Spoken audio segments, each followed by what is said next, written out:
a produção de TI em Minas Gerais. Eu queria convidar o João Luiz Silva Barbosa, que é superintendente de Tecnologia de Informação e Telecomunicações da CEMIG, o Leonardo Fares Merrin Brimo, presidente da Funsoft, Sociedade Mineira de Software,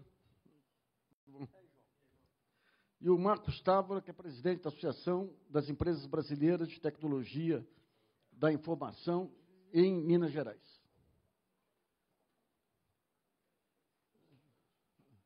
Tudo bom? Bom, então vamos começar com o João Luiz. Vou até propor aqui pela hora que a gente tem que fazer uma coisa com a maior dinamicidade, em vez de cada um de nós falar durante um tempo maior. O que estava na minha cabeça? Eu ia ter um discurso longo, mas eu acho que o horário aqui a gente tem que fazer uma coisa mais divertida. Então, o primeiro tema que eu vou colocar aqui do meu lado é o seguinte: como é que a gente estamos numa época bipolar, né? A gente está alternando entre extremos, e entre esses extremos, às vezes, a gente fica meio perdido. Vou começar pela fala do Dr. Castelo Branco, e que é uma fala que é bom a gente explicar para os filhos da gente. Em muito pouco tempo, não existirá emprego, existirá trabalho. Se as pessoas não conseguirem enxergar que existe um processo em transformação, que aquela estrutura tradicional, né, de emprego, né, por exemplo, no meu caso, eu fiz 18 anos, tinha acabado de fazer a inscrição para o Exército e fiz inscrição no concurso da CEMIG. E entrei para a CEMIG e estou lá há 30 e poucos anos. Esse modelo de 30 anos atrás, de emprego, de uma carteira assinada, isso não existe mais. Ele está cada vez mais menos palpável, mais frágil. Isso em todas as áreas, gente. Eu posso falar da área de informática, eu posso falar da área da minha filha, que é direito, posso falar de medicina, né? Todas as áreas a gente está vendo essa transformação. E aí, por que eu estou entrando nesse ponto? É difícil a gente viver em extremos tão grandes, onde você transita de um lugar para o outro e as pessoas estão perdidas. Vou usar um exemplo só para vocês entenderem dessa confusão. Então, CEMIG. CEMIG é uma empresa estatal, a forma de acesso é concurso, não é isso? Na hora que você pensa em concurso, você está pensando em quê? Funcionário público ficou estável. Não, lá é CLT como qualquer outro. Então, em tese, demissão na CEMIG era para ser uma coisa trivial como qualquer outra empresa. Mas, de novo, a bipolaridade traz de volta, mas lá foi concurso. E aí mistura-se essa história. E aí, seguindo essa lógica da bipolaridade, entra um rapaz para trabalhar com a gente, e aí eu vou contando algumas histórias, a gente vai girando só para a gente ir ilustrando. Esse rapaz chegou, um rapaz bem formado, né, formou em ciência de computação, um cara cheio de iniciativa, entrou no concurso. Muito bem. Com 2, 3 semanas que esse rapaz estava lá trabalhando, você via nitidamente a cara de tédio dele. Né? Um cara que ele tinha a vocação para fazer coisas bacanas, ele chegou, deram um sistema antigo para ele trabalhar, 15, 20 dias depois ele estava lá, né, dava dó de ver a cara.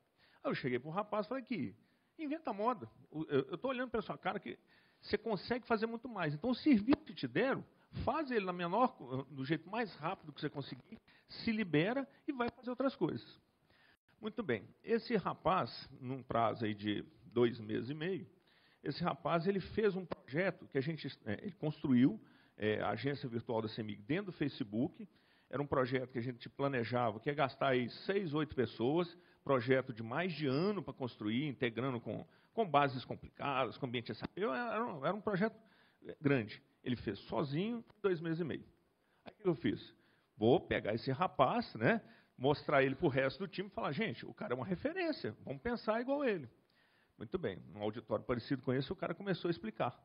Na hora que ele começou a explicar, pares dele, pessoas que trabalham com ele, alguns que entraram no concurso dele, começaram a questionar, mas peraí, você fez isso no Facebook? Você usou padrão tal de desenvolvimento? Ele, não sabia que precisava. Você usou banco de dados tal? Não, tinha que ser esse, não podia ser o lado do Facebook? Mas peraí, seu dado está no Facebook, como é que é isso? Liga na agência? E foram fazendo perguntas. Gente, perto de 20 minutos, eu tive que parar a conversa porque ela estava chegando ao limite físico. Tinha gente levantando na cadeira para tirar as vias de fato com o cara. E o que o cara tinha feito?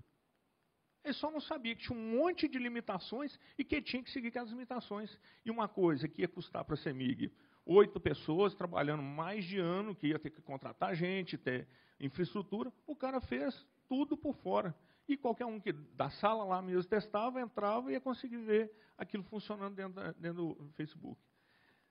Vocês conseguem perceber o desastre que é isso? Como é que você lidar com times, como é que você lidar com esse tipo de coisa? E eu estou falando aqui, estou lembrando, durante esse período, esse cara, além de fazer o trabalho dele, além de fazer esse projeto que ele fez de uma forma muito diferenciada do resto da turma, ele ainda tinha uma filhinha que era excepcional, e ele tinha acabado de mudar para Belo Horizonte, e a gente tem um plano de saúde. E nesse plano de saúde, ele tinha dificuldade de encontrar médico. Então, o que ele fez? Enquanto estava fazendo isso tudo, ainda fez um aplicativozinho para que você está com algum problema de saúde, você entrava no aplicativo, falava qual era o problema de saúde, qual que era o membro da sua família, e te indicava o médico mais próximo para você poder correr. Né? No caso da menininha dele, que vivia tendo problemas. Isso tudo, gente, com 4 meses de CEMIG. Hã? O quê? Não, ele bebia muita cerveja, isso também não, ele sabia beber cerveja. Mas olha o ponto que é bacana. Sabe o que aconteceu com 5 meses desse cara? Saiu da CEMIG, passou em outro concurso para fiscal da Prefeitura de Belo Horizonte. Aí você fala, não, agora que o trem bagunçou mesmo, né? Se o cara era bom, se ele estava entediado na CEMIG, se durante esse tempo ele fez isso tudo, e agora ele vai para a Prefeitura. Aí eu chamei ele para conversar. Falei, ó, você está com problema, meu amigo. Se aqui você estava entediado, imagina você chegar lá, você vai lidar com a IPTU. Ele falou, não, João, eu estudei o edital, já vi que no edital eu posso trabalhar de casa, eu não preciso ir lá na prefeitura, eu tenho que cumprir uma meta de fiscalização, eu descobri que a maior parte das empresas tem sistema para isso, então vou fazer uns Pythons aqui para fazer um sisteminha que de casa eu faço a fiscalização, fico com a minha filha e a coisa está toda resolvida. O que eu falei para o cara? Vai com Deus, né? Quem sou eu para falar nada diferente. Então, o que eu queria que vocês olhassem a nossa bipolaridade, ela acontece o tempo inteiro. Quando a gente olha para o mercado, a gente vê Belo Horizonte é cheio de coisas muito bacanas. Alguns aqui já ouviram falar do São Pedro Valley, alguns já ouviram falar que a gente tem um centro Google aqui, a gente já viu vídeos na Globo, no SBT e sabe que aquilo é da Sambatec. A gente tem um monte de coisas plurais. E nós temos que tomar um cuidado danado, por quê? Porque nós mesmos somos a própria instituição, e aí eu estou falando porque a CEMIG tem essa característica, de matar esse tipo de iniciativa. A gente fez um projeto lá na CEMIG que funcionou parcialmente bem, que era o seguinte, quando você percebia que tinha uma startup, e aquela startup tem dificuldade, quem já teve startup, principalmente de informática, já viu isso, a pessoa tem um sonho, ele tem uma pepita de ouro na mão. Ele quer vender aquela pepita? Não, ele quer fazer ela crescer. Se você chega, uma empresa grande, perto daquela startup, você afugenta ela. Então, o que a gente fez? Sabendo que o cara tinha aquela dificuldade, e ele tem uma capacidade laboral, né, não é emprego, ele tem uma capacidade de trabalho, ele tem uma capacidade de conhecimento que ele pode colocar, a gente chamava essas pessoas, fazia pequenos contratos, e a pessoa trabalhava lá, meio horário, durante 1, 2, 3 meses. Foi, até agora, na lógica da CEMIG, como grande empresa, foi o jeito melhor que a gente teve de aproximar da startup. Por quê? Você não afetou o business do cara, o sonho que ele tem, você fez uso do conhecimento que ele teve e conseguiu compor um grande mosaico. E aí, trazendo aqui para o tema nosso, nessa história da gente não matar a criatividade, o que a gente mais tem para discutir é como é que a gente estende a mão, como é que a gente estende a mão e tira proveito desses trabalhos, seja de empresas pequenas, seja de empresas grandes, sejam de pessoas individuais, né, como indivíduo, a empresa é ele mesmo, e como é que a gente faz desse mosaico uma grande engrenagem a favor de um bem maior. Eu volto no rapaz lá que foi o início da conversa. Imagina se eu tivesse 10 caras desse. Eu garanto para vocês, gente, era melhor do que 80. Por quê? Porque o cara tinha propósito, né? Enquanto ele estava trabalhando, ele estava pensando na filha, além de ter propósito, ele enxergava que ele podia fazer coisas diferentes, ele conseguia transitar entre meios, ele era colaborativo, todas essas características que, na hora que eu olho para o meu ambiente tradicional, eu não tenho. E na hora que aí vem a história do ambiente tradicional. E na hora que eu vou contratar, o que eu vou fazer como empresa pública? Né? Vou fazer uma grande licitação, que na hora que eu estou fazendo uma grande licitação vai acontecer o quê? Vai vir a grande empresa tende como tem um pé maior, a matar todo mundo do ecossistema que está em volta. Então, iniciativas do que a gente está vendo aqui no P7 Criativo, em mais um monte de outros ambientes de coworking, e que abrem espaço para o indivíduo dar um passo à frente, são coisas que precisam ser preservadas. E aí, o pedido para todos, e eu passo a palavra para os demais para a gente fazer essa circulada mais rápido, é isso, nós temos que enxergar o ecossistema sem preconceito. Como você bem falou, o preconceito ele está em tratar iguais como os iguais, diferentes como diferentes, minorias como minorias e maiorias como maiorias. Se a gente não perceber que a diversidade está em todos os aspectos, a gente está sendo desigual. E aí esse é o pior dos cenários, tá certo? Vamos circular um pouquinho, porque a gente faz 2 rodadas, eu acho que tende a ser mais divertido para a galera. Uma vez conversando com um grande executivo mineiro, que foi o Penido. O Penido foi da Samarco aqui, antes do desastre. Ele foi para São Paulo e ele contando que eles estimularam que 25% dos funcionários da Samarco faziam trabalho voluntário. E ele dizia, daqui a alguns anos, toda a diretoria vai ser desses 25%. Então, eu falei, uai, mas se for pré-condição, não é voluntário. Ele falou, não, é porque no trabalho voluntário é tudo horizontal. Então, eu estou no mesmo nível, então, ali você aprende a arrebentar com essa loucura castradora das empresas, que são os departamentos e essa visão verticalizada, né? Então, esse é um dos grandes desafios das empresas modernas, é como substituir o sargentão pelo maestro. Mais do que isso, como fazer que quem está substituindo aquele sargentão não seja discriminado pelo próprio time que esperava encontrar um sargentão. A vida é dura. Bom, vou passar a palavra, então, ao Leonardo Fares.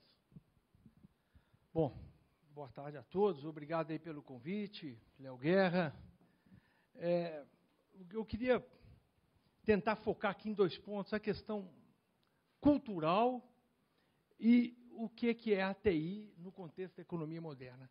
Há alguns anos atrás, então 5, 6 anos atrás, o ministro alemão responsável pelas exportações estava dando uma entrevista e falando o que a Alemanha estava exportando. A Alemanha tem a maior pauta de exportação tecnológica do mundo. Ele foi falando, um jornalista perguntou, e automóveis?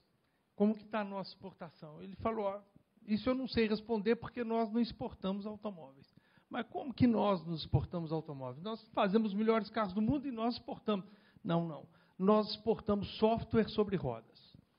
É preciso entender o papel da TI, foi dito, enfatizado aqui, que não há nenhuma forma de aumentar a produtividade da economia, e este é o desafio, a produtividade da economia brasileira, especialmente a mineira, que nós estamos no lodo há 40 anos, sem TI. É fundamental entender isso. Então, a indústria de TI é uma ferramenta fundamental para transformar a nossa cadeia produtiva. De Minas é fundamental, sem isso não tem jeito. Desde o consultório do médico, na produção do audiovisual, na indústria pesada, na transformação, na energia elétrica, não tem jeito.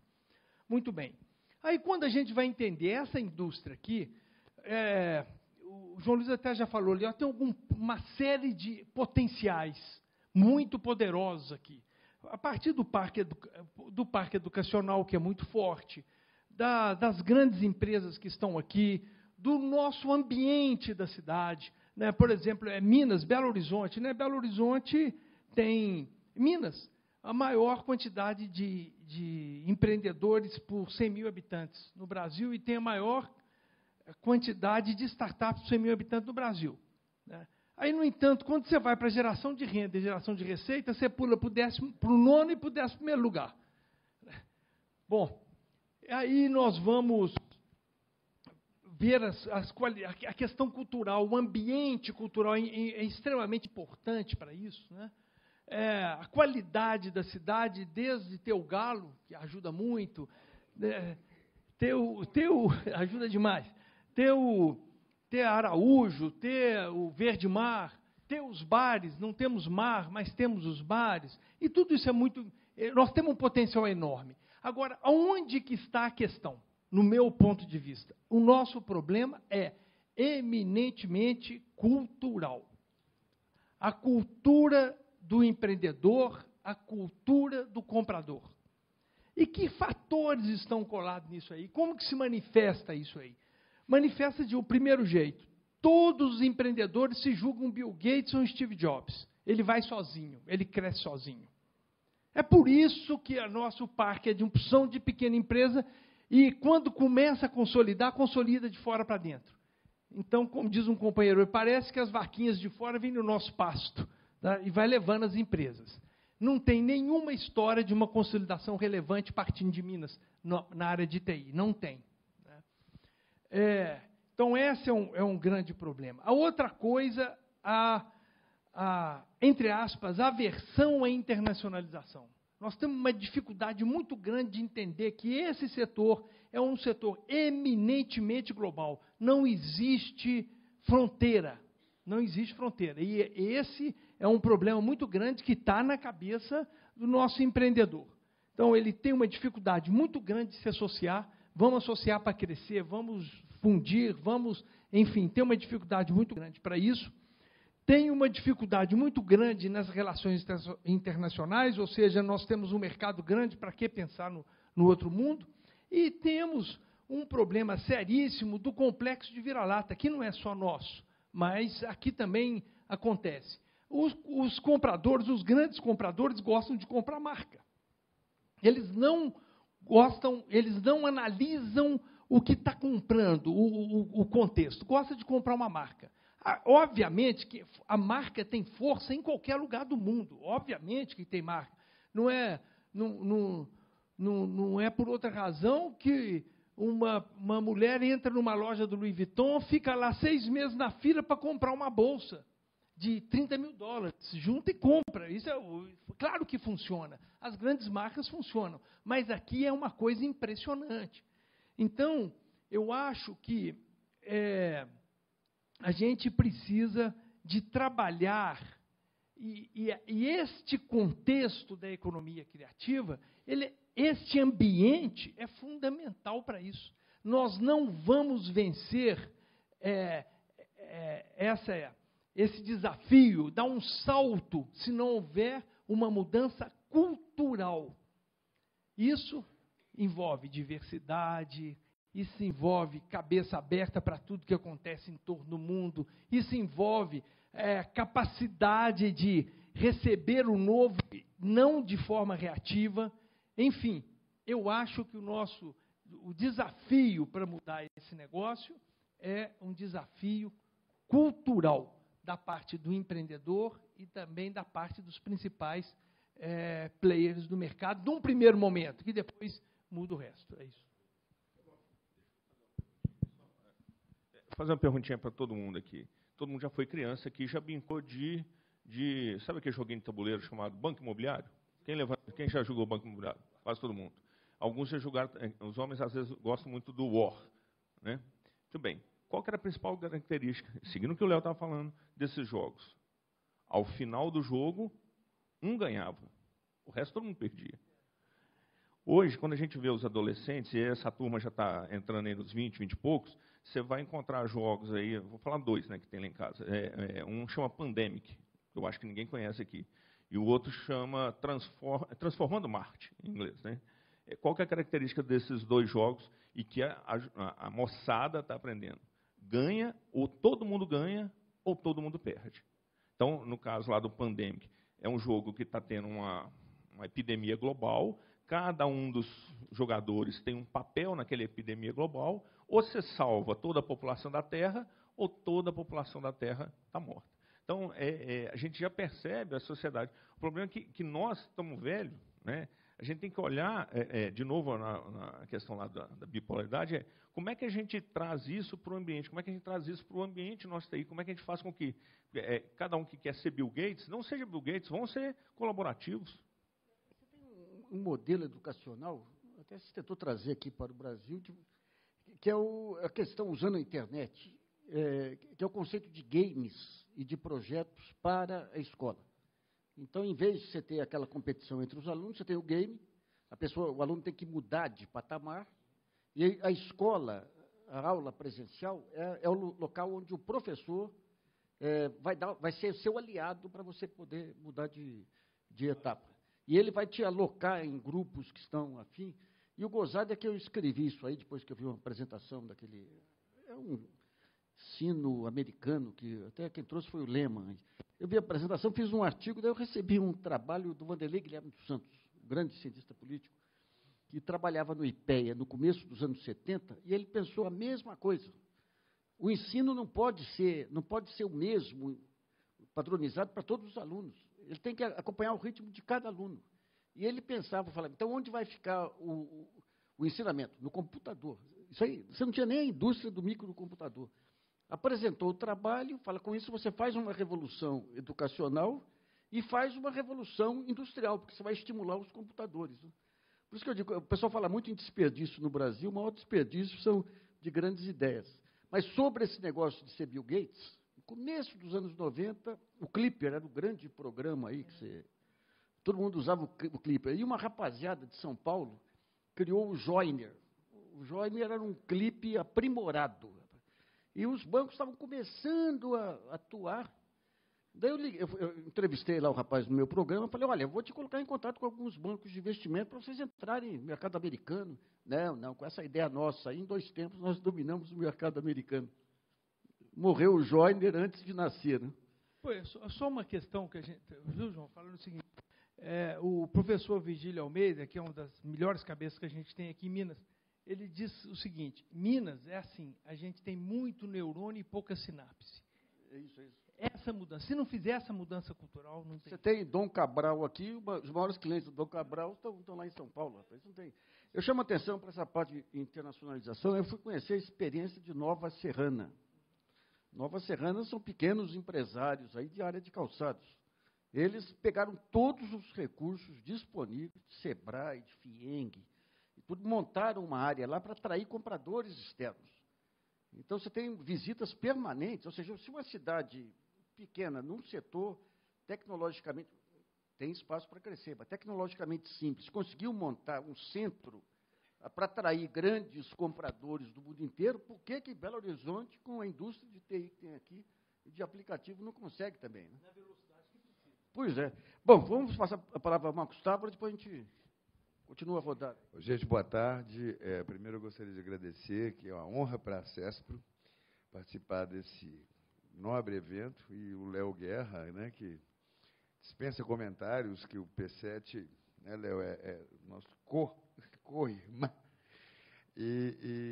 Então, fica difícil até de eu falar alguma coisa, porque só tem cabeças maravilhosas aqui que disseram antes de mim, mas eu gostaria de falar um pouquinho do que é a CESPRO, que a CESPRO, né, a Associação Brasileira das Empresas de Tecnologia da Informação. Então, a CESPRO Minas é uma entidade fundada há 32 anos, e a CESPRO tem a Federação Nacional das ACESPROs, aí onde que eu quero chegar. Que a Federação Nacional ela é composta por 16 ACESPROs regionais. Então, começa Rio Grande do Sul, Santa Catarina, Paraná, São Paulo, Rio de Janeiro, Espírito Santo, Bahia, Sergipe, Alagoas, Pernambuco, Paraíba, Ceará e Distrito Federal e, logicamente, Minas Gerais. Então, a gente tem observado, com essa coisa aí, esse magnífico trabalho que é feito aqui pelo setor de TI de Minas Gerais, que, roubando um pouquinho a fala do Léo, que é a parte do viralatismo, né? Então, a gente já escutou falar muito isso, Porto Digital de Recife, Florianópolis e Minas. Quer dizer, acho que a gente precisa, e acho que já evoluímos bastante nesse sentido, de que nós somos, podemos e somos os melhores. Então, existe muito. Eu estou indo para Recife amanhã, inclusive com a missão junto à CESPRO do Brasil todo, e tem já uma visita ao Porto Digital, porque eu conheço, mas essa interatividade que cada vez mais nos mostra. E eu quero buscar isso para a gente trazer para Minas. Falar, olha, nós estamos fazendo isso aqui. E aconteceu um evento muito legal, que foi em junho, né, Léo? Foi a primeira vez que Minas Gerais, né, em Belo Horizonte, sediou um encontro da CESPRO Nacional.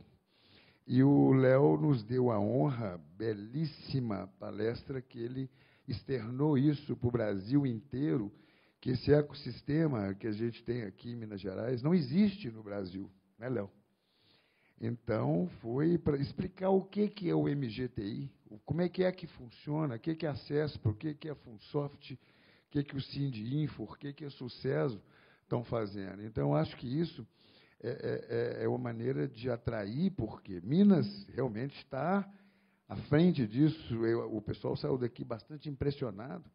Ele falou, pô, mas vocês não divulgam, a gente não sabe. Então, são umas coisas que a gente precisa realmente fomentar e estimular essa meninada que está aí. Então, o que depender da gente é sempre fomentar e estimular esse crescimento da área de TI em Minas Gerais e o que a gente puder fazer. Então, é isso aí. Esse negócio do marketing, essa timidez mineira aqui, isso aqui é um padrão cultural que pega de norte a sul. Isso aí. Na minha cidade, lá, Poços de Caldas, tinha o LPC, lá dentro da Danone. E daí meus colegas lá de tiro de guerra e tudo foram trabalhar em São Paulo. Daí, de vez em quando, encontrava eles em Poços, eles falavam, poxa, a gente está lá com os paulistas, a gente é muito mais eficiente, damos muito mais resultado, mas eles sabem vender o peixe deles. Então, esse negócio da timidez mineira... Hã? Não.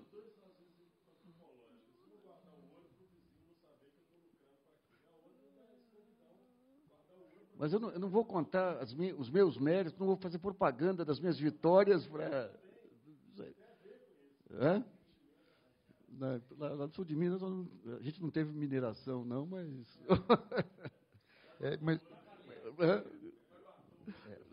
Não é que nem Tiradentes, que você tem o gavetão lá, né, para esconder a comida lá. Mas o que a gente percebe muito aqui, venha corroborar com isso aí que vocês disseram, é exatamente isso. O mineiro tem isso muito. Fala, eu estou fazendo, vou ficar quietinho, já tem aquela fama, né, de comer quieto. Então, mostra, né, principalmente na área minha, do Léo, que a gente começou anteontem, nós éramos 2 anos de idade, né, Léo, que a gente começou a mexer com isso. Então, tinha aquela história, não sei se todos aqui são dessa área, dos famosos fontes. Você falou do Clipper aí, do Joyner, do que está aí em COBOL, alguma série de coisas, que aquilo era ouro, que você não podia mostrar para ninguém que o cara ia copiar seu sistema, que o cara ia fazer aquilo, então você guardava aquilo debaixo de 7 chaves. Hoje já mudou. Lá na minha empresa, eu tenho certeza que na do Léo é assim. Quer levar? Leva, vai embora, some com isso, porque o que tem valor é inteligência. É a inteligência do negócio. Isso você não acha em prateleira. Então, isso que a gente está tentando mudar, estamos mudando, a sua fala foi fantástica nesse sentido, que a gente tem que mudar isso e realmente perder esse medo. Quer dizer, a gente discute, conversa muito com o Léo, repetindo, porto digital, quer dizer, porto digital, você fala que Belo Horizonte, Minas Gerais, né, o negócio é o porto digital. Fizeram um marketing fantástico daquilo ali, realmente é muito legal, mas, poxa, nós somos melhores. Então... Aproveitando o porto digital e aproveitando o projeto que vocês estão fazendo aqui em Minas, nós montamos uma vez um seminário para tentar entender as políticas de inovação em diversos países, aí, até em função daquela licitação FX. Daí veio pessoal da Dassault, veio pessoal da Saab Scania.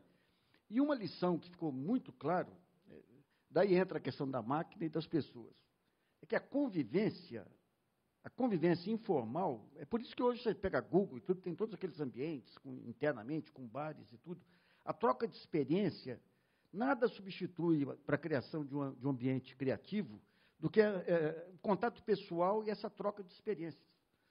Por isso que, digamos, a criação desses prédios integrados, com todo mundo junto, trocando ideias, é importante. Por isso que é importante, nas universidades também, você ter locais aí que permitam essa interação.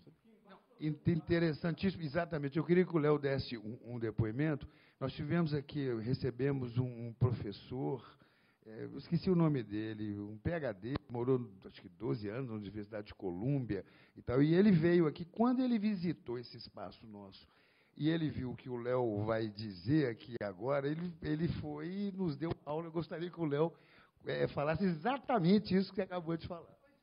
É muito rápido. Aqui embaixo, no terceiro andar, a gente tem uma área, que é um bar, junto com uma exposição de arte, que é a curadoria da Guinhar, que é exatamente esse ponto. Aí esse cara veio aí, estudou 12 anos lá, ele falou assim, olha, lá em Colômbia, o ponto que era mais importante do Instituto de Pesquisa era essa área de integração, que tinha empresas que se associavam e pagavam só para frequentar a área. Então, ele teve produtividade, né, Léo? Chegavam 3, 4 horas da manhã e tinha uma produtividade enorme. E eles perceberam que quando fecharam esse bar, essa coisa, a produtividade de todas as empresas que compram aquele sistema caiu. Porque o pessoal... Tá, vamos pegar um exemplo agora, pô, já que nós estamos nesse torró de palpites. O Instituto Alana, que é um instituto muito interessante em São Paulo, ele bancou aí um estudo para ver os modos criativos que você tem de educar crianças. E pegaram as melhores experiências, foi justamente na Nova Itália, aquela região que gerou toda essa revolução italiana aí, dos arranjos produtivos locais. E o ponto central da educação dessas crianças, no ensino fundamental e na creche, eram os jogos, a parte lúdica, deixar as crianças liberadas para desenhar. Esse era o ponto central que estava na raiz de toda a criatividade da região. No ano seguinte, entra na Prefeitura de São Paulo João Dória. A primeira coisa que ele faz, fechar todas as salas de jogos da rede municipal de ensino, por uma questão de racionalidade econômica. Então, digamos, é difícil quando você pega. E daí eu aproveito para fazer uma pergunta para você. Você perdeu um craque aí por conta de um ambiente que é tudo padronizado, que impede o exercício da criatividade. O que as empresas podem fazer para romper com essa amarra, que, aliás, vem dos próprios colegas quando vê alguém se destacando também? Essa é uma briga boa. Deixa eu separar em 2 pontos. Primeiro é o seguinte, no lado da estrutura empresarial, como eles bem falaram, como é que a gente estimula isso?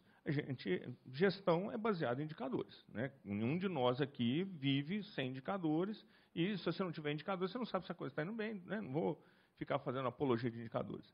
Mas o fato é o seguinte, a nossa escola de gestão tradicional, ela coloca indicadores ao longo do processo. Então, para você acompanhar se a coisa está evoluindo. A maior parte de nós trabalha dessa forma. Usando a lógica do gamification, uma das coisas que a gente está tentando fazer, e é uma quebra de cultura, é o seguinte, em vez de usar indicadores ao longo do processo, vamos tentar colocar indicadores onde a pessoa ganhe o sucesso daquela, quando ela entrega efetivamente. Então, na lógica do gamification, isso na CEMIG não é viável, tá, gente? A gente não conseguiu fazer lá. Estamos fazendo uma outra empresa, porque estatal é sempre uma dor de cabeça. A gente criou, tipo, uma lojinha, né? E aí o cara consegue atingir um objetivo mais curto, naquela lojinha ele vai lá e troca. Pô, deu 10 sucesso, você vai lá e troca para um óculos. Criou essa noção de competição. E aí o que a gente vem discutindo agora é como é que a gente transforma esse gamification numa coisa que seja coletivo. E aí volta no que a gente falou mais cedo, que é propósito. Né? Então, lá, né, que esse está acontecendo agora na CEMIG, a gente tem uma creche lá para ajudar, e aí o pessoal está fazendo um trabalho, que aquele trabalho, também voluntário, vai produzir um benefício de alguém que falou, se vocês, que é um investidor, se vocês conseguirem fazer isso, eu coloco dinheiro lá na creche. Então, acho que a grande transformação, ela vem de dentro. E vem de dentro com estruturas que estão dentro dessa lógica de colaboração, dentro dessa lógica de gamification, e dentro de mostrar que a construção geral é uma construção que é boa. Agora, dentro do ambiente empresarial, a gente ainda tem que voltar lá atrás e tem que estar seguindo a mesma base. Por quê? Cada um de nós aqui está numa determinada empresa, aquela empresa tem que sobreviver, porque a sobrevivência da empresa depende da sobrevivência das pessoas, e todo mundo tem que enxergar que está dentro do mesmo barco. Agora, pegando isso, e voltando num ponto que você comentou lá atrás, isso tudo, gente, vem da educação lá atrás. Educação, para nós, ainda é uma coisa assim... Está 3 séculos atrás. A sala de aula nossa, por mais que a gente lute, ela ainda está na mesma metáfora. Isso é uma coisa que é urgente quebrar. Só para finalizar, pegando o exemplo da educação, ligando com essa turma mais nova, há pouco tempo atrás, um grupo lá de colegas veio me reclamar, CEMIG nunca teve tão pouco treinamento. A CEMIG, há uma década atrás, era comum uma pessoa ficar uma semana fazendo um curso de alguma coisa. Aí me apresentaram, justificaram, contaram isso tudo, falei, muito bem. Então tá, entendi a reclamação de vocês, vamos mudar de assunto. Aí continuou, né? Eu adoro fazer reunião em pé, que é mais rápido, né? Aí fomos conversando, o cara mudou de assunto, aí daí a pouco ele estava comentando lá de um trem que ele estava fazendo no celular. Aí eu voltei no treinamento. Você precisou de treinamento para isso? Não, como é que você fez? Eu fiz. Então aqui, para você fazer uma coisa que você tem interesse, você não precisou de todo esse treinamento formal. Por que para fazer uma outra coisa muito mais simples, você quer ficar uma semana sentado na cadeira vendo alguém falar como professor? O desafio nosso é compatibilizar toda essa estrutura que a gente tem, que é empresarial, que é baseada em indicadores, que tem que ter resultado, com uma mudança cultural. E mudança essa, gente, que sinto muito para quem não percebeu ainda, ela já está no colo de todo mundo, não tem como escapar disso. Uma coisa que essa conversa minha com o Penido lá atrás ajudou a confirmar. Nos anos 90, você começou a ter esse espírito do IUP, do mercado financeiro, que acabou se tendo os filhotes aí nos concurseiros, esse negócio todo aí. Que a lógica qual que era? A lógica Paulo Guedes, aí que entrou agora. Se trancar aqui e der um machado para cada um, em meia hora metade está morto. Mas o resultado final vai ser mais positivo, porque os que sobreviverem vão ser mais eficientes. E eu perguntava, uma vez eu fui dar uma palestra para o Citi. O Citi, na época, era o banco mais agressivo ali. O pessoal entrava no Citi, passava metade do tempo tentando puxar o tapete quem estava na frente. E a outra metade se precavendo para não puxar o seu tapete. E eu peguei lá o cara de recursos humanos e falei, deve ser eficiente isso aí, porque o Citi é um grande banco aí. Mas como é que é na vida real aí? Ele falou, aos 40 anos, esses caras estão destruídos emocionalmente. E daí eu tive um caso lá de Poços de Caldas, um senhor que era vizinho nosso lá, o seu Ferreira. O seu Ferreira, ele morreu, a cidade inteira foi no enterro dele. Ele, quando chegou em Poços tinha acabado o jogo, ainda tinha prestígio, tinha turismo, tudo, tinha uma rede hoteleira, herança do jogo, tinha um clube esportivo que era caldense, meu pai é diretor lá. O seu Ferreira olhou aquilo tudo, falou, mas se juntar tudo isso, dá para fazer um produto. Jogos abertos de Poços de Caldas. Pensou só assim. Meu pai levou a ideia para Caldense, durante 15 anos foi o maior evento turístico de Poços de Caldas. Por que o senhor Ferreira conseguiu fazer e levar essa ideia? Porque ele não queria levar vantagem. Ele tinha a confiança de todo mundo lá. Então, isso aí trouxe a ideia que o empreendedor social, que hoje é um elemento, quando você pega as empresas, que você tem que ter os trabalhos interdepartamentais, você tem que ter o empreendedorismo dentro das empresas, esse empreendedor social, o sujeito que sabe navegar em todas as pontas, juntar as pontas e ter a confiança de todo mundo, ele passa a ser o elemento central. Então, eu escrevi na época, falei, quem que é mais relevante, não digo como pessoa, não dá para comparar o senhor Ferreira com um Bostica de mercado financeiro, mas quem que é mais importante do ponto de vista econômico? O IUP, que só sabe fazer mudanças de ativos lá, ou o senhor Ferreira, que sem dispor de capital, só com a imaginação e com a confiança, ele montou uma riqueza. Então, hoje, quando você pega a Fundação Nacional de Qualidade, já mudou os indicadores hoje. Um dos indicadores é o ambiente interno das empresas. Porque esse ambiente ele é central para poder trazer essa criatividade. Quando o Castelo Branco fala da criatividade brasileira, essa criatividade se manifestava onde? Só na música, antes de tudo, porque as empresas eram... Quando começaram os primeiros programas de qualidade aqui na Uzi Minas, eu lembro uma história que contavam lá. Fazem a reunião, qual que é o maior desperdício da Uzi Minas? Limpeza de alto forno. Tinha que desligar o alto forno, passava um dia para esfriar, tinha que levantar um andaime, raspar tudo, limpar. Daí fizeram uma reunião para descobrir um jeito de baratear o processo. Daí vem lá o engenheiro formado no Haiti. Não, basta trazer aqui equipamentos belgas. Ô, fulano, nós temos equipamento, não é belga aqui, então traz algo factível. O outro, não, basta importar carvão, não sei de onde. Daí entra um peão lá e fala, eu tenho uma solução aqui. Qual a solução? Em vez de fazer andaime de madeira, faz de metal. Daí deu aquele branco, porque o engenheiro não foi estudar no Haiti para encarar soluções simples. Né? Não, mas o cara fez o cálculo, catou a calculadora, fez na hora. Não, o custo é irrelevante e o tempo de levantar um andaime de metal para desmanchar é muito pior, que madeira se arrebenta tudo, metal não. O cara fala, do meu jeito é mais rápido. Mas não adianta mais rápido, não adianta você colocar 4, 8 ou 16 pessoas, porque tem um espaço físico lá. Não, do meu jeito só tem uma pessoa. Mas como uma pessoa não é de metal? Não está no alto forno? É uma pessoa que aperta o botão e liga o alto forno. Ou seja, uma solução que estava nítido, mas as empresas, os técnicos, eles não são treinados para soluções óbvias. E daí entra o vício, estou falando das empresas do antigamente, né? Os vícios do carteiraço, da complexidade para valorizar o espaço, né? Bom, vamos para uma última rodada para... Também se for falar disso, hoje não vamos terminar, né? Vou terminar, então, com a última metáfora para a gente parar e pensar. Tradicionalmente, a gente não corta o galho que a gente está sentado nele. Então, acho que o grande desafio de cada um de nós para fazer a transformação entende o galho que você está sentado, entende para que lado está crescendo aquela árvore, para você ver onde é que é mais produtivo e muda de galho à medida que faz. Porque, senão, parte do travamento do raciocínio é isso. E eu vejo isso nessa amiga o tempo inteiro. Nós estávamos com um diretor nosso aqui, que era o Thiago, que é diretor de comunicação. No intervalo, ele me chamou no canto e falou, João, nós temos que fazer um esquema lá de uma conta de luz. Não vou entrar no mérito do quê. Me falaram que se eu perguntar para você, você vai falar que tem jeito. Eu falei, tem jeito. Eu falei, como é que a gente faz? Não, tem jeito de fazer. Mas antes disso, eu vou te dar uma missão. Primeiro, você vai ter que ir no regulatório, convencer o regulatório que ele não vai trabalhar contra. Depois, você vai na sua área de comunicação e convencer o pessoal que nós podemos fazer essa campanha. E depois, nós vamos na área de faturamento para falar que isso não vai mexer no faturamento. E que se mexer é para melhor. A gente vendeu a ideia, está pronto. Eu falei, não acredito. Eu falei, não, quer ver? Aí pegamos o celular. Aqui, ó, a gente já fez isso para a Prodenge. Isso que você está pedindo já está pronto. Agora, por que não acontecem as coisas?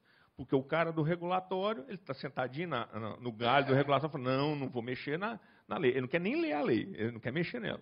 Você vai no cara do faturamento, já a conta de luz sai do mesmo jeito há 30 anos, para que vai mexer? Continua faturando todo mês, para que eu vou mexer nisso? Então, o desafio nosso para a reflexão desse mundo criativo você está sendo preconceituoso? Não sei se está. Mas olha para o galho que você está sentando e vê se o que você está fazendo, você está preservando o galho que você está. Porque daqui a pouco aquela árvore pode cair, gente. Vai cair um raio no meio da sua cabeça e vai ser galho, árvore e tudo mais. E o momento que a gente está vivendo de vida é isso. Você comentou do Clipper, do Join. Eu vou lembrar aqui, nós tivemos uma empresa mineira que fez um produto fantástico, que era para ter dominado o mundo naquela época do Clipper, que era a Esquadra. Ela fez um produto chamado Escultor, que em Minas Gerais vendeu a rodo, mas fora de Minas Gerais não vendeu um produtinho. A empresa está aí, está hoje, é uma boa empresa, mas perdeu um bonde da história, onde as pessoas estão lá, eles ficaram ricos, mas eles podiam ter ficado muito ricos e a gente poderia ter surfado uma onda de uma forma muito melhor. Okay? Obrigado a todos, gente. Bom, 1943, quando o Brasil estava entrando na guerra, Getúlio Vargas criou a Força Aérea Brasileira. E naquela oportunidade precisava de formar os pilotos. E tinha duas correntes. Uma achava que tinha que mandar para os Estados Unidos os meninos, formava muito rápido lá. E a outra achava que tinha que fazer uma escola no Brasil. E ganhou essa corrente que queria fazer escola no Brasil, foi quando foi constituído o ITA, Instituto Tecnológico de Aeronáutica, né? E o brigadeiro Montenegro Filho, que foi o cara que idealizou esse negócio, em 1943, ele disputando lá com os colegas que não queriam, como é que você vai fazer mais uma escola de engenharia? Nós já temos o IME, que é uma escola, Instituto do Exército, muito boa, até hoje, né? Uma ótima escola. Ele falou, não, eu não quero fazer uma escola de engenharia, eu quero fazer uma fábrica de aviões. É Embraer. Então, se você falasse assim, em 1943 o Brasil vai ter a terceira fábrica de aviões do mundo, você é um doido, varrido em terra esse cara aí, que ele não tem nenhuma possibilidade. Eu trouxe fazendo isso aqui só para dizer o seguinte,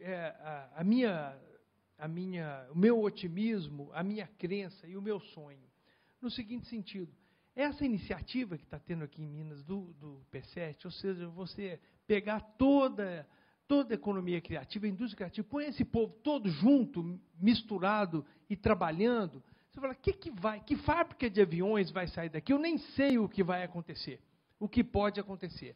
Mas, seguramente, alguma coisa muito poderosa vai acontecer. Porque, pela primeira vez, eu acho que essa iniciativa, nesse formato, eu não conheço outra no Brasil, e nem na América Latina, se é que tem, nesse formato, né? Ela tem um aspecto simbólico importantíssimo da transformação, porque o fato de muita gente não estar compreendendo o que está acontecendo é um bom sinal. Quer dizer, não estamos fazendo mais do mesmo, estamos fazendo alguma coisa diferente, né? O fato de estar lá no centro da cidade, que é uma referência histórica da cidade, também é um fator extremamente importante. E mais que tudo isso, nós estamos juntando os talentos de todas as áreas, pondo esses talentos todos juntos, não tem jeito de dar errado. Torço que vai sair umas 10, 20 Embraers isso aí. Vai ser o renascer da economia mineira.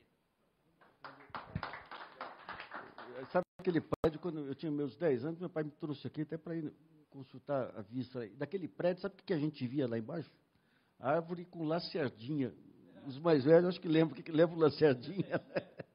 Que era um bichinho lá, que parecia pernilongo, lá que picava a gente, lá, e era dedicado ao lacerda, lá que picava muito. Bom, as palavras finais da senhora. Gente, para finalizar, eu gostaria de agradecer aí a oportunidade. E eu acho que o Léo, brilhantemente à frente do P7, eu acho que, como eu falei, eu acho que Minas já está mudando essa iniciativa aí. Eu vejo os dois Léos nessa guerra intensa aí. E vou roubar a sua fala, Léo. Sua vitória nos interessa. Muito obrigado e bom final de tarde a todos.